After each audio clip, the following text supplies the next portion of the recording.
If we want to wet our whistle, it's as easy as turning on the tap. But that's not the case for nearly 1 billion people around the world.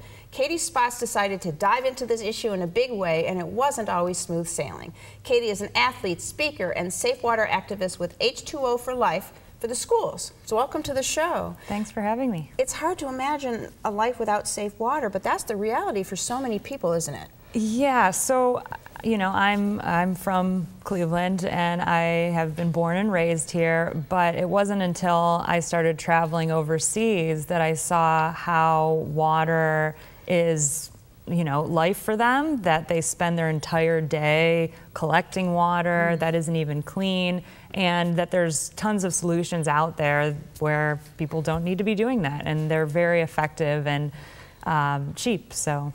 Okay, and that's good. Cheap is good, yeah. And accessible. So you took this in a big way public with this journey in 2010. So tell us about that. Sure. So I think I just want to back up and say I wasn't a star athlete growing up as a kid, but it was when I was 18 that I signed up for a running walking class, and I 1 mile at a time would add more. And so, you know, my background, I was never, I felt, meant to do these types of things, but I did set off, and I broke the world record for the youngest person to row across the Atlantic. So there was no motor, no sail, just oars. You in a little tiny boat, right? Yeah, and no we had a picture of the boat boat there. Oh man! So how did that work?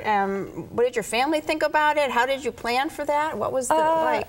You know, at the time, my parents thought it was like a phase I was going through and that it would pass. But yeah, I think any parent is not going to be a fan of that idea. But I set off with 2 sets of oars, 4 iPods, 300 chocolate bars, Keep you going.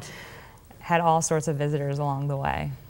And you didn't just stop there, you got involved with H2O for Life. So tell us about that organization. Sure. What you do. So that row was a way to raise money. It was called Row for Water. So it raised over $150,000 for water projects. And since then, I found out about H2O for Life, which is a nonprofit organization that works with students in schools here in the United States to help students in schools all around the United States. So they've worked with over 250,000 kids and really try to engage and inspire them to get involved. So I'm an ambassador for their organization and speak to the kids and get them involved with their work and making a difference. All right, and you're really, really busy, but you've written a book too, right? Yes, so it's called Just Keep Rowing, with 70 lessons to represent the 70 days I spent alone at sea.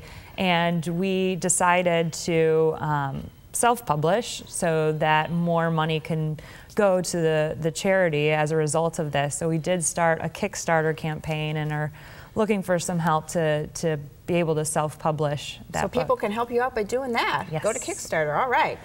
Now you may be exhausted, just like I am, from hearing about Katie's efforts to change the world.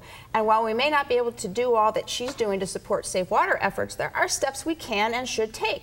All we have to do is use the information that's coming up next. My thanks to Katie for joining us today.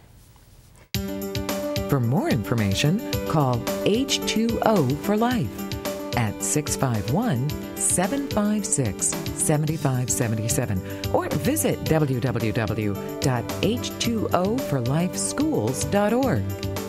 Next.